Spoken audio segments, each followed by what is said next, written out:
बहुत समय पहले, जब न तो बड़े बड़े राज्य थे और न ही महान साम्राज्य, हिंदू परंपरा के अनुसार पूरा ब्रह्मांड विनाश के कगार पर खड़ा था। देवताओं की शक्ति क्षीण होती जा रही थी, उनका तेज कमजोर पड़ चुका था और अराजकता की शक्तियां स्वर्ग पर अधिकार करने लगी थी। अब केवल एक ही आशा बची थी। क्षीर सागर की अथाह गहराइयों में छिपा था अमृत, अमरत्व का दिव्य रस, लेकिन उसे प्राप्त करना कोई साधारण कार्य नहीं था।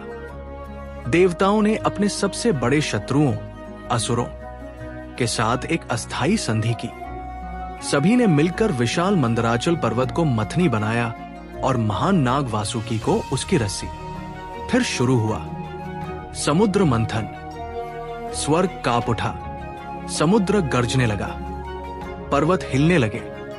युगों तक देव और असुर वासुकी को दोनों ओर से खींचते रहे। एक एक करके अनेक दिव्य रत्न समुद्र से प्रकट होने लगे। लेकिन तभी सब कुछ बदल गया। समुद्र की गहराइयों से निकला एक भयानक विष, हलाहल। उसकी विषैली ज्वालाएं और धुआं पूरे ब्रह्मांड में फैलने लगे। नदियां अंधकारमय हो गई, आकाश काले धुएं से भर गया। हर जीव का अस्तित्व संकट में पड़ गया।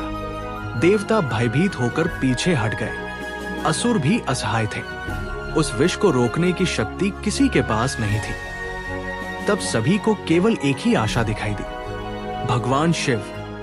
कैलाश पर्वत पर गहन ध्यान में लीन भगवान शिव ने अपनी आंखें खोली। देवताओं ने उनके चरणों में गिरकर सहायता की प्रार्थना की। शिव बिना एक पल गवाए उठ खड़े हुए। वे सीधे उस प्रचंड विष के सामने पहुंचे। वे जानते थे कि यदि ये विष फैल गया तो संपूर्ण सृष्टि नष्ट हो जाएगी। उन्होंने अपने हाथों से हलाहल विष उठाया और बिना किसी भय के उसे पी लिया। पूरा ब्रह्मांड मानो एक क्षण के लिए शांत हो गया। लेकिन तभी माता पार्वती ने तुरंत शिव का कंठ पकड़ लिया ताकि विष उनके शरीर में आगे न फैल सके।